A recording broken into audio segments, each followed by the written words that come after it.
जय महाराष्ट्र विद्यार्थी मित्रांनो, unit number 3 interactive SQL and performance tuning हा युनिट आपण बघत आहोत. मॉड्युलॅरिटी सोल्युशन युट्यूब चॅनलवरती तुमचे सर्वांचे हार्दिक स्वागत आहे. तर आजच्या युनिटमध्ये आजच्या लेक्चरमध्ये जो पार्ट आहे तो आहे components of SQL. Second lecture आपण बघतोय, तर त्यामध्ये आहे कंपोनंट्स ऑफ एसक्यूएल. त्यामध्ये आपल्याला 5 टाईपचे जे कंपोनंट्स आहेत एसक्यूएलचे ते आपल्याला बघायचे आहेत. फर्स्ट आहे जो आहे तो आहे डेटा डेफिनेशन लँग्वेज, ज्याच्यामध्ये आपण काय करतो की डेटाबेस जो आपला तो क्रिएट करण्यासाठी किंवा तो तयार करण्यासाठी स्ट्रक्चर असतो, तर तो जे आहे ते डेटा डेफिनेशन लँग्वेज मध्ये असतं. त्याच्यामध्ये क्रिएट, अल्टर, ड्रॉप आणि रिनेम अशा 4 प्रकारच्या क्वेरीज आपल्याला एक्झिक्यूट करायच्या आहेत. आता त्याच्यामध्ये पण परत सब टाईप आहेत की आपण क्रिएट किती पद्धतीने करू शकतो, अल्टर असेल तर ड्रॉप असेल, रिनेम. त्यानंतर आहे डेटा मॅनिप्युलेशन लँग्वेज, डीएमएल ज्याला आपण म्हणतो. त्याच्यामध्ये रेकॉर्ड इन्सर्ट करणे, इन्सर्शन, अपडेशन आणि डिलिशन अशा 3 प्रकारच्या क्वेरीज येतात. त्यानंतर data control language, Grant and revoke. आपण परमिशन युजर क्रिएट करू शकतो, त्याच्यामध्ये परमिशन त्याला ग्रँट करू शकतो आणि रिवोक करू शकतो. हे परमिशन देऊ शकतो आणि पुन्हा ते घेऊ शकतो. त्यानंतर आहे ट्रान्झॅक्शन कंट्रोल लँग्वेज, टीसीएल आपण ज्याला म्हणतो. त्याच्यामध्ये बिगिन ट्रान्झॅक्शन, कमिट ट्रान्झॅक्शन आणि रोल बॅक ट्रान्झॅक्शन अशा 3 प्रकारच्या कमांड्स आहेत ते आपल्याला याच्यामध्ये शिकायचे आहेत. आणि त्यानंतर शेवटची जी आहे ते आहे डेटा क्वेरी लँग्वेज, डीक्यूएल आपण ज्याला म्हणतो. त्याच्यामध्ये आहे सिलेक्ट क्वेरी. तर ते सिलेक्ट क्वेरी मध्ये पण आपल्याला डेटा रिट्राईव्ह करू शकतो, त्यासाठी सिलेक्ट क्वेरी यूज करतात. तर अशा पद्धतीने या सर्व क्वेरीज आहेत. तर आजच्या लेक्चरमध्ये आपण डेटा डेफिनेशन लँग्वेज जे आहे डीडीएल, त्या डीडीएल मध्ये ह्याच्या 4 टाईपच्या क्वेरीज आहेत: क्रिएट, अल्टर, ड्रॉप आणि रिनेम. त्यामध्ये क्रिएट मध्ये काय टाईप आहेत आणि अल्टर मध्ये जे काही टाईप्स आहेत तर त्या सर्व आपण आज बघणार आहोत. तर याच्या ज्या क्वेरीज आहेत त्या क्वेरीज आपण पहिले बघून घेऊ. तर डेटा डेफिनेशन लँग्वेज आपण बघू. तर आपल्याला जर डेटाबेसेस बघायचे असेल, to see existing databases we can use the show databases query. आता ह्या ज्या क्वेरीज आहेत, आता मी ज्या सांगतोय सुरुवातीला, तर ह्या तुम्ही एसक्यूएल वरती एक्झिक्यूट करू शकता. ओरेकल मध्ये ह्या होणार नाहीत. ज्या आता मी सांगतोय त्या जिथपासून होतील त्या मी तुम्हाला एक्झिक्यूट करून दाखवणार आहे ओरेकल डेटाबेस वरती. तर ओरेकल मध्ये डेटाबेस ऑलरेडी माउंटेड असतो, त्यामुळे ही डेटाबेस जी क्वेरी आहे ती ओरेकल मध्ये तुम्हाला एक्झिक्यूट होणार नाही. ती एसक्यूएल मध्ये तुम्ही एक्झिक्यूट करू शकता जे काही डेटाबेसेस अवेलेबल आहेत ते बघण्यासाठी, शो डेटाबेसेस. त्यानंतर नवीन डेटाबेस जर तुम्हाला क्रिएट करायचं असेल तर क्रिएट डेटाबेस नेम, जसं की क्रिएट डेटाबेस स्टुडंट असं तुम्ही करू शकता. आपण काय करतो की पहिले डेटाबेस क्रिएट करतो आणि डेटाबेस मध्ये टेबल क्रिएट करतो. मग आधी पहिले आपल्याला डेटाबेस माहिती पाहिजे की कोणते डेटाबेस अवेलेबल आहेत. त्यानंतर आपण डेटाबेस क्रिएट करणार. त्यानंतर थर्ड स्टेप जी आहे ती आहे use database name. Use, suppose आता इथं आपण स्टुडंट डेटाबेस क्रिएट केलाय तर यूज स्टुडंट असं आपण म्हणू शकतो. हे सर्व एसक्यूएल मध्ये होईल. त्यानंतर टेबल क्रिएट करणे. आता टेबल तुम्ही ओरेकल मध्ये पण करू शकता आणि एसक्यूएल मध्ये पण करू शकता. म्हणजे पहिले काय करायचं तुम्हाला, जर तुम्ही एसक्यूएल वापरताय पहिले डेटाबेस क्रिएट करायचे आहे. क्रिएट केल्यानंतर त्याला यूज म्हणायचे आहे आणि त्यानंतर तुम्ही टेबल क्रिएट करू शकता. टेबल क्रिएट करण्याचा काय सिंटॅक्स आहे आपण बघू. क्रिएट अ टेबल नेम, म्हणजे थोडक्यात तुम्हाला क्रिएट टेबल, तर टेबलला जे काही नाव तुम्हाला द्यायचंय ते त्या टेबलचं नाव तुम्ही इथं टेबल नेम मध्ये जे आहे ते या ठिकाणी देऊ शकता. त्यानंतर ब्रॅकेट ओपन करायचंय. कॉलम 1 म्हणजे तुम्हाला कोणता कॉलम द्यायचा त्या कॉलमचं नाव द्यायचंय कॉलम 1. त्यानंतर आपण कालच्या लेक्चरला डेटा टाईप विषयी जो काही डेटा टाईप तुम्हाला द्यायचा डेटा टाईप त्याला साईज असेल तर साईज द्यायची, नसेल तर तुम्ही नाही दिली तरी चालेल. आणि अजून त्याच्यामध्ये तुम्हाला काही कन्स्टंट वगैरे अप्लाय करायचं असेल तर तुम्ही या ठिकाणी देऊ शकता साईजच्या नंतर. असं तुम्ही कॉलम 2, कॉलम 3 त्याचा डेटा टाईप साईज देऊन असे नंबर ऑफ कॉलम्स तुम्ही क्रिएट करू शकता. ब्रॅकेट क्लोज करून सेमीकोलन देऊन तुम्ही टेबल या ठिकाणी क्रिएट करू शकता. आता जर एक्झाम्पल जर आपण बघितलं बघा, क्रिएट टेबल एसवायसीएम नावाचा टेबल क्रिएट करतो मी.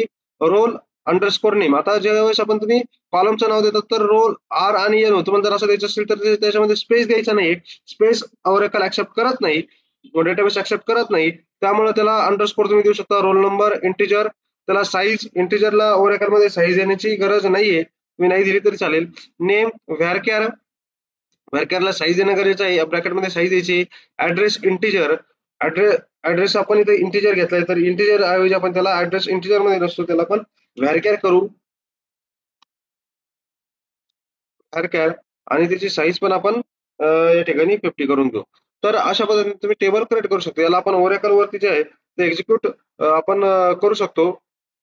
मग या ठिकाणी query create table SYCM, roll number, integer, name, varchar आणि ऍड्रेस. तर अशा पद्धतीने आता टेबल आपण क्रिएट करू. सो या ठिकाणी ऑलरेडी एसवायसीएम नावाचा टेबल क्रिएट आहे, तर आपण याला एसवायसीएम 1 असं नाव देऊन घेऊ. हा टेबल क्रिएटेड. आता हा टेबल जो आहे तो टेबल क्रिएट झालेला आहे. या ठिकाणी टेबल क्रिएटेड जे आहे ते आपल्याला आलेलं आहे. त्यानंतर आता आपण पुढची क्वेरी जी आहे ती बघण्यासाठी तुम्ही शो टेबल्स हे तुम्ही एसक्यूएल मध्ये यूज करू शकता. शो टेबल्स तुम्हाला ओरेकल मध्ये शो टेबल करायची गरज पडणार नाही. तुम्ही डायरेक्टली काय करू शकता की इथं होम वरती गेले तुम्ही, इथं ऑब्जेक्ट ब्राउझर मध्ये जा. ऑब्जेक्ट ब्राउझर मध्ये डिफरंट टेबल सिलेक्ट असतं. इथं कोणते कोणते टेबल्स आहेत हे सर्व तुम्हाला दिसून जाईल. त्यानंतर आता नेक्स्ट जी क्वेरी आहे ती आहे आपण आता टेबल सिंपल वेनी असा टेबल क्रिएट करायचं ते आपण बघितलेलं आहे. त्यानंतर आता आपल्याला बघायचं आहे की वेगवेगळ्या टाईपने आपण टेबल कसा क्रिएट करू शकतो. तर यामध्ये जो फर्स्ट टाईप आहे तो आहे creating a new table from existing table. Creating new table from existing table म्हणजे आपल्याला एक ऑलरेडी आपल्याकडे एक एक्झिस्टिंग टेबल आहे, त्या टेबल मधून आपल्याला एक नवीन टेबल क्रिएट करायचं. त्याच्यामध्ये आपण कसं करू शकतो बघा. Create table, table name and select star from existing table name. तर तुम्हाला एक नवीन टेबल क्रिएट करायचं आहे. कोणते कोणते कॉलम तुम्हाला पाहिजे ते तुम्ही त्या ठिकाणी कॉलम घेऊ शकता आणि त्या नवीन टेबल जुना जो टेबल आहे एक्झिस्टिंग टेबल नेम ते तुम्हाला द्यायचंय. तर ही क्वेरी जी आहे ती आपण क्वेरी एक्झिक्यूट करून बघू या ठिकाणी. तर आपण जे आहे आपला ओरेकल जे आहे ओरेकल एसक्यूएल त्याच्यामध्ये आपण जी पहिला आपल्याकडे एक टेबल जो आहे तो टेबल आपल्याकडे आहे. तर तो टेबल मी तुम्हाला दाखवतो बघा. या ठिकाणी ईएमपी नावाचा जो टेबल आहे तो आहे. याच्यामध्ये एम्प्लॉय आयडी आहेत, नेम आहे आणि डिपार्टमेंट आयडी आहेत. तर आता आपल्याला हा जो एक्झिस्टिंग टेबल आपण याला म्हणणार एक्झिस्टिंग टेबल. तर ह्या एक्झिस्टिंग टेबलवरतून आपल्याला नवीन टेबल क्रिएट करायचं आहे. तर create table, table name as select star from existing table name. तर आता याचं मिनिंग काय आहे ते आपण पहिले आपल्या ओरेकलला जाऊ. इथं हे मी क्वेरी जी आहे ती क्वेरी आपण मॉडिफाय करून घेऊ बघा. Create table, table name. तर आपण ईएमपी आहे तर ईएमपी 1 असं त्याला नाव देऊ. EMP 1 as select star. आता ऍज सिलेक्ट स्टार म्हणजे काय? स्टारचा मिनिंग काय होतो की याच्यामध्ये जेवढे काही कॉलम्स आहेत ते सर्वच्या सर्व कॉलम जे आहेत ते सिलेक्ट होतील. त्याच्यामध्ये ईएमपी आयडी, नेम आणि डिपार्टमेंट आयडी असे 3 कॉलम आहेत फ्रॉम एक्झिस्टिंग टेबल नेम. आता फ्रॉम एक्झिस्टिंग टेबल नेम. आता एक्झिस्टिंग टेबल कोणता आहे आपल्याकडे तर आहे तो आहे ईएमपी. म्हणून आपण त्याचा फ्रॉम ईएमपी करू. आता जी आपली फायनल क्वेरी असणार आहे ती झाली create table EMP 1 as select star from EMP. म्हणजे थोडक्यात काय आपण ईएमपी टेबल वरतून सर्वच्या सर्व रेकॉर्ड्स आणि सर्व कॉलम घेऊन एक नवीन ईएमपी 1 असा टेबल आपण क्रिएट करतोय. त्याला रन केलं, टेबल क्रिएट झालेला आहे. आपण तो ईएमपी 1 जे आहे सिलेक्ट स्टार फ्रॉम करून त्याला बघू शकतो बघा. हा ईएमपी 1 नावाचा आणि त्याच्यामध्ये सर्व कॉलम्स आणि सर्व रेकॉर्ड्स असे क्रिएट झालेले आहेत. त्यानंतर दुसरा टाईप जो आहे तो आहे creating new table having specific fields but all records from the existing table. तर आता डायरेक्टली ओरेकलला आपण जाऊ बघा. इथं क्वेरी जी आहे ती आहे आपल्याला करायचं आहे की स्पेसिफिक फील्ड घ्यायचे आणि सर्वच्या सर्व रेकॉर्ड्स आले पाहिजे. आता आपण जी क्वेरी बघितली याच्यामध्ये आपण काय केलेलं आहे की टेबल क्रिएट केलं आहे आणि सर्व रेकॉर्ड्स आणि सर्व कॉलम्स त्याच्यामध्ये जे आहेत ते आपण घेतलेले आहेत. आता याच्यामध्ये आपल्याला चेंज काय आहे की आपल्याला स्पेसिफिक काय करायचं आहे याच्यामध्ये स्पेसिफिक फील्ड्स घ्यायचे बघा. Specific fields. आता ऍज सिलेक्ट आपण ज्यावेळेस करतो ऍज सिलेक्ट इथे ईएमपी 2 करू आपण. ऍज सिलेक्ट स्टार स्टार करतो तर स्टारच्या ऐवजी आपल्याला स्टार म्हणजे सर्वचे सर्व कॉलम. तर त्याऐवजी आपल्याला जे कॉलम पाहिजे फक्त त्यांचेच नाव देऊ आपण. ईएमपी आयडी आणि डिपार्टमेंट आयडी अशा 2च कॉलम घेऊ आपण. ईएमपी आयडी आणि department ID from EMP table. Okay.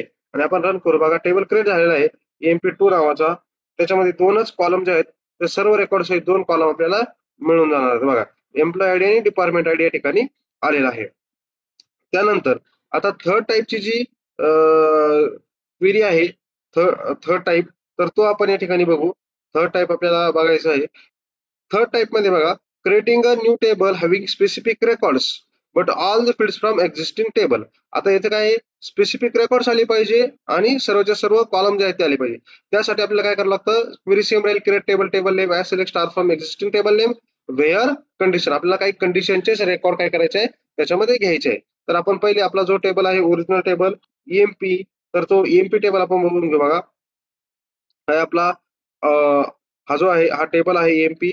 आता आपण ईएमपी 3 नावाचा टेबल क्रिएट करतोय. EMP 3 create table, table name EMP 3 as select. आता ऍज सिलेक्ट मध्ये काय सांगितलं आपल्याला की सर्वच्या सर्व कॉलम आले पाहिजे म्हणून आपण या ठिकाणी स्टार घेणार आहोत फ्रॉम ईएमपी. आणि आता आपल्याला काय द्यायचंय कंडिशन वेअर आणि कंडिशन द्यायची. तर कंडिशन आपण अशी देऊ डिपार्टमेंट बघा department ID is equal to 105 अशी आपण कंडिशन म्हणजे ज्यांच्या डिपार्टमेंट आयडी 5 आहे अशा सर्व रेकॉर्ड्स येतील आणि EMP3 नावाचा हा जो टेबल आहे तो क्रिएट होईल. बघा टेबल क्रिएट झालेला आहे EMP3 नावाचा. आपण EMP3 नावाचा टेबल जे आहे या ठिकाणी बघू शकता 105 वाले 2च रेकॉर्ड या ठिकाणी आले आणि तो नवीन टेबल जो आहे तो या ठिकाणी क्रिएट झालेला आहे. आता आपण जे आहे याच्यामध्ये जो नेक्स्ट टाइप आहे टेबल क्रिएशनचा तो आपण बघून घेऊ. तर याच्यामध्ये आहे creating new table having no records but all the fields from existing table. आता नो रेकॉर्ड्स एकही रेकॉर्ड नको आहे, नो रेकॉर्ड्स बट काय ऑल द फील्ड्स म्हणजे सर्व कॉलम पाहिजे पण एक पण रेकॉर्ड नको आहे. तर क्वेरी सेम आहे create table table name as select star from existing table name where false condition. आता आपल्याला जे आहे ते फॉल्स कंडिशन म्हणजे एक चुकीची कंडिशन आपल्याला त्या ठिकाणी द्यायची आहे. आता जसं इथं आपण दिलं होतं 105 where department ID is equal to 105 मग त्यामुळे काय आलं 105 चे रेकॉर्ड सर्व येऊन गेले. तर आपला जो ओरिजिनल टेबल आहे एम्प्लॉई तर तो आपण बघून घेऊ पहिले. त्यानंतर आपल्याला नवीन टेबल क्रिएट करायचं म्हणून इथं MP4 करू आपण. बघा आता इथं जर आपण बघितलं तर कोणती एक फॉल्स कंडिशन तुम्ही देऊ शकता. जसं की डिपार्टमेंट आयडी आहे 101234 आहे 6 याच्यामध्ये कुठेही दिसत नाही आपल्याला. तर फॉल्स कंडिशन जर आपण दिली 106 तर तो डिपार्टमेंट आयडीच नाहीये ती फॉल्स कंडिशन होईल. टेबल क्रिएटेड झालाय टेबल क्रिएट झालेलं आहे आणि आपण जर याच्यामध्ये बघितलं MP4 मध्ये तर नो डेटा फॉर्म म्हणजे स्ट्रक्चर जे आहे ते टेबलचं आपलं कॉपी झालेलं आहे ते आपण बघू शकतो. DESC कमांड DESC डिस्क्राईब आणि त्या टेबलचं नाव डिस्क्राईब होईल. बघा DESC MP4 जर आपण केलं तर एम्प्लॉय आयडी नेम आणि डिपार्टमेंट आयडी असे 3 कॉलम त्याच्यामध्ये क्रिएट झालेले आहेत. तर अशा पद्धतीने विद्यार्थी मित्रांनो तुम्ही जे आहे तर वेगवेगळ्या पद्धतीने टेबल क्रिएट करू शकता. आता टेबल क्रिएट झालेले आहेत त्याच्यामध्ये जर इन्सर्ट करायचं असेल रेकॉर्ड तुम्हाला तर insert into table name values value 1 value 2 अशा पद्धतीने तुम्ही जे आहे ते करू शकता. आपल्याला जे आहे पुढं अल्टर टेबल वगैरे करायचं आहे किंवा त्यासाठी आपण ही एक सिंपल इन्सर्टची क्वेरी बघून घेऊ. आपल्याला नंतर इन्सर्टला डिटेलमध्ये बघायचं आहे. सो इन्सर्ट इंटू सपोज आपण EMP मध्ये करू EMP. त्यानंतर आपला EMP टेबल आहे म्हणून EMP आपण घेतोय. इथं नवीन ओरिजिनल टेबल जो आहे तो आपण बघून घेऊ. बघा आणि 3 कॉलम आहे म्हणून 3 व्हॅल्यू जे आहेत ते सिक्वेन्स मध्ये आपल्याला द्यायचे आहेत. आता आयडी जर आपण बघितलं तर 10 पर्यंत आयडी आहे. 11 आपण आयडी घेऊ. त्यानंतर नेम आहे सेकंड व्हॅल्यू जे आहे ती नेम आहे. नेम आपल्याला द्यावं लागेल सिंगल कोट मध्ये देऊ आपण नाव.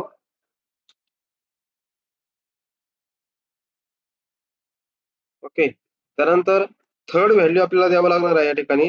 थर्ड व्हॅल्यू जी आहे तर थर्ड व्हॅल्यूला आपल्याला द्यायचंय डिपार्टमेंट आयडी. तो डिपार्टमेंट आयडी आपण देऊन टाकूया 102 आणि असं आपण याला इन्सर्ट करू शकतो त्या टेबलमध्ये 1 रो इन्सर्टेड. आणि आपण जर बघितलं आता तर 11 नंबरला किंवा 11 नंबरचं जे आहे ते रेकॉर्ड या ठिकाणी आलेले आहे. तिथे 10च रेकॉर्ड आपल्याला दिसतात म्हणून तो आपल्याला दिसत नाही. आपण त्याला परत एक्झिक्यूट करू. बघा 11 नंबरला 102 आणि व्हॅल्युएशन हे जे ऍड झालेलं आहे. आता यानंतरच्या ज्या क्वेरीज आहेत त्या आहे अल्टरच्या. तर अल्टरच्या क्वेरीज आपण बघू. आता अल्टर क्वेरी जी आहे अल्टर क्वेरी कशासाठी यूज होते बघा. Alter query is use to modify the structure of table. We can add delete and modify the column. So when we want to modify the structure of table means that means we created one table already created table and then we want to alter that table we want to modify the table then we use the alter query. Okay alter command आपण त्यासाठी use करू शकतो. Adding new column. आता नवीन column जर तुम्हाला add करायचे तर तसे बघा काय query alter table table name add column and data type. बघा alter table table name add column and data type. आता आपल्याकडे ऑलरेडी जो टेबल आहे तो आहे EMP नावाचा टेबल आहे त्याच्यामध्ये 3 कॉलम आहेत. तर आपण अल्टर टेबल इथं EMP देऊ EMP. त्यानंतर ऍड कॉलम नेम. आता आपण इथं एम्प्लॉई आयडी नेम आहे डिपार्टमेंट आयडी आपण हा सॅलरी सॅलरीचा कॉलम घेऊ आणि डेटा टाईप जो आहे तो त्याला देऊ आपण फ्लोट. ओके आपण रन करून बघा टेबल अल्टर आणि आपण या ठिकाणी इथं पण बघू शकतो. बघा सॅलरीचा कॉलम जो आहे तो या ठिकाणी आलेला आहे. त्यानंतर आता आपल्याला जर ड्रॉप करायचं असेल तर कॉलम तर त्याच्यामध्ये आपण काय करू शकतो बघा alter table table name drop column column name simply query आहे. आणि मॉडिफाय म्हणजे त्याचा जर आपल्याला डेटा टाईप जर चेंज करायचं असेल तर alter table table name modify column column name and data type. आता बघा इथं जर आहे अल्टर आपण फ्लोट हा घेतलेला आहे तर आपण तो इंटिजर करायचं जर असेल मॉडिफाय करायचं असेल तर अल्टर टेबल टेबल नेम. त्यानंतर आपल्याला इथं ऍडच्या वेळी आपण करणार आहोत मॉडिफाय मॉडिफाय सॅलरी आणि त्याचा डेटा टाईप करणार आहोत इंटिजर मॉडिफाय कॉलम. इथं आपल्या कॉलम म्हणायचे तर आपण एक्झिक्यूट करू.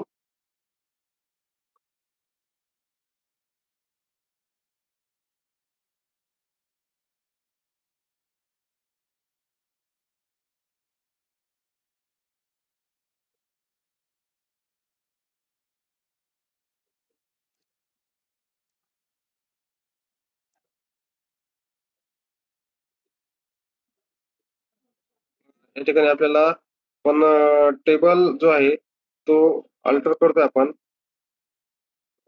याच्यामध्ये जर आपल्याला कीवर्ड मिसिंग येते बघू आपण. ओके, टेबल अल्टर म्हणजे कॉलम हा वर्ड आपल्याला यूज करायचा नाही. डायरेक्ट आपण alter table, table name, modify column आणि त्याचा डेटा टाईप. तर आता डेटा टाईप जो चेंज आहे, पहिले आपण फ्लोट घेतला होता, आता आपण घेतला इंटिजर. तर आपण ते बघू शकतो त्या टेबलला डिस्क्राईब करून. तर बघा इथं आता आपण बघू शकतो सॅलरी, नंबर किंवा आपल्याला इंटिजर त्याचा टाईप आपल्याला दिसून जाणार आहे. त्यानंतर ड्रॉपचे जे होते, तर ड्रॉप टेबल ड्रॉप कॉलम आपल्याला जर ड्रॉप करायचं असेल, alter table table name, drop column column name. Okay, alter table table name, इथं आपल्याला करायचे ड्रॉप आणि कॉलमचं नाव आपल्याला द्यायचंय. तर आपण सॅलरीचा कॉलम जो आहे तो ड्रॉप करू. इथं आपल्याला द्यावा लागेल ड्रॉप कॉलम. ड्रॉप कॉलम आपल्याला द्यायचे drop column. Okay, table drop आपण जर बघितलं तर सॅलरीचा कॉलम आपल्याला दिसणार नाही आहे. तर अशा पद्धतीने तुम्ही अल्टरच्या ज्या क्वेरीज आहेत त्या क्वेरीज तुम्ही एक्झिक्यूट करू शकता. ओके, त्यानंतर जर आता आपल्याला बघायचं ठरलं तर रिनेम. आपल्याला जर टेबलला नवीन नाव जर द्यायचं असेल तर alter table table name rename to new name. बघा आता एम्प्लॉय आहे, alter table table name rename. आपल्याला काय करायचं आहे, रिनेम टू न्यू नेम. आता जर एम्प्लॉय आहे, ईएमपी आहे, तर त्याला आपण ईएमपी 2025 असं आपण त्याला नाव देऊ आणि एक्झिक्यूट करू. Alter table table name rename to new name. Okay, table alter. आता जर आपण सिलेक्ट स्टार फ्रॉम एएमपी जर केलं आपण, तर बघू काय होतंय. बघा, table overview does not exist. पण ते जर आपण 2025 जर केलं, म्हणजे ते टेबलला नाव आपण चेंज केलंय, तर आपला टेबल आपल्याला दिसून जाईल. तर अशा पद्धतीने विद्यार्थी मित्रांनो तुम्ही जे आहे रिनेमची क्वेरी एक्झिक्यूट करू शकता. त्यानंतर आहे ट्रंकेट. आता ट्रंकेट आणि ड्रॉप ह्या दोन क्वेरी ज्या आहेत त्या आपल्याला बघायच्या आहेत. तर ट्रंकेट मध्ये काय होतं बघा, truncate this command is use to delete the all records from table. हा जो आहे सर्वच्या सर्व रेकॉर्ड जे आहेत तर त्या टेबलमधून, तर त्या टेबलमधून डिलीट करतो. त्यासाठी सिंपल क्वेरी आहे ट्रंकेट टेबल टेबल नेम. आणि ड्रॉप काय करतो की डायरेक्ट टेबल ला परमनंटली डिलीट करतो. हा डिफरन्स आहे दोन्हीमध्ये. ट्रंकेटमध्ये ट्रंकेट रेकॉर्ड डिलीट करतो सर्वच्या सर्व, आणि ड्रॉप पूर्ण टेबलच डिलीट करतो. आणि जर तुम्ही नेक्स्ट जी क्वेरी आहे ती आहे डिस्क्राईब. डिस्क्राईब क्वेरी आपल्या टेबलचं स्ट्रक्चर बघण्यासाठी युज होते, आपण ऑलरेडी युज केलंय. तर ट्रंकेट आणि ड्रॉप जो आहे, तर ट्रंकेट आणि ड्रॉप मधला डिफरन्स जो आहे तो आपल्याला बघायचा आहे. तर आपण सपोज आता EMP1 नावाचा जर आपण टेबल बघितला, बघा हा टेबल आहे. तर आता याला आपण करू truncate truncate table EMP1. Okay, EMP1 आपण करतोय. बघा पूर्ण टेबल ट्रंकेट झालेला आहे, म्हणजे त्याच्यातले सर्व रेकॉर्ड जे आहेत ते सर्व रेकॉर्ड डिलीट झाले. आपण बघितलं तर नो डेटा फाउंड येईल. आणि सेकंड जी क्वेरी आहे ती आहे ड्रॉप ड्रॉप टेबल आणि टेबल नेम EMP1. बघा टेबल ड्रॉप. आता जर आपण एक्झिक्यूट केली तर हे टेबलवर डज नॉट एक्झिस्ट. तर अशा पद्धतीने विद्यार्थी मित्रांनो तुम्ही सर्वच्या सर्व क्वेरी ज्या आहेत त्या एक्झिक्यूट करू शकता. याच्यामध्ये जर तुम्हाला काही अडचण असेल, कोणती क्वेरी समजत नसेल, तर नक्कीच मला विचारा. या व्हिडिओला कमेंट करा, लाईक करा, शेअर करा आणि सबस्क्राईब करा. धन्यवाद. जय महाराष्ट्र.